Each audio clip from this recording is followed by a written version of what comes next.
Good morning, Positive Impact Club. So, we were recently having some discussions with some of my therapists in my physical therapy practice, and I wanted to share some real life examples of things that you really should know about your body and just how it works in general.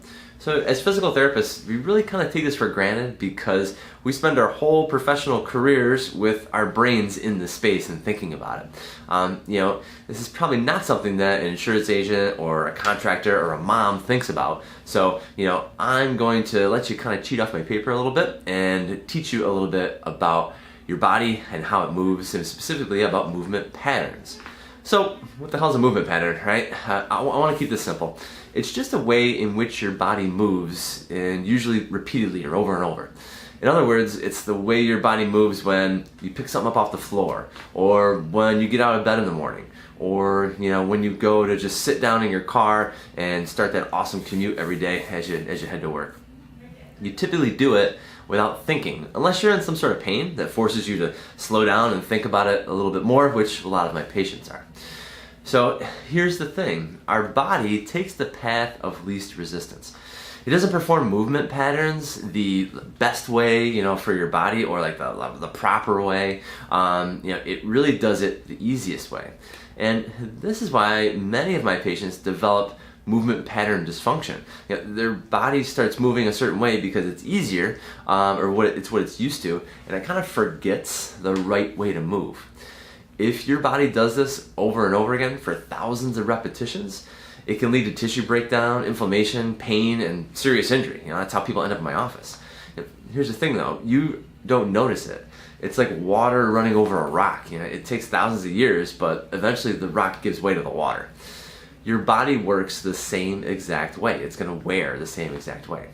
So we've all heard the adage, if you don't use it, you lose it, or other variations of it. It just implies that if you don't continue to use a certain skill, you lose the ability to do so.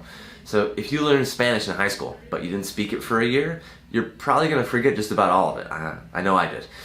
If you were running 10 miles a week at a certain pace and you just stopped running for a year, you're not going to be running at that pace again the next time you start up and just put the sneakers on.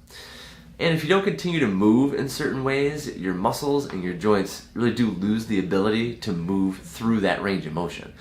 The easiest example that you can probably relate to is touching your toes. So when you were younger, it was probably easier for you to touch your toes than it is right now.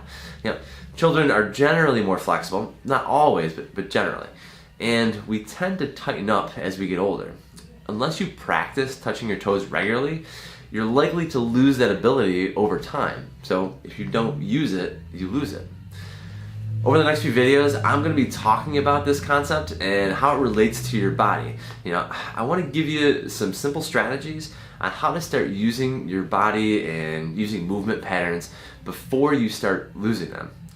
Then you have to end up in my office and relearn them all, and after you hurt yourself, and nobody wants to do that. So if you know someone who isn't moving well and is starting to lose it, pass this along to them, and stay tuned for some of my upcoming videos. I'm really looking forward to seeing you in the next video. We're going to talk about squatting. So think about it. When was the last time you really squatted down? I'll tell you why and how to get better at it very soon. So thanks again for listening to the videos, and I look forward to seeing you soon at the Positive Impact Club.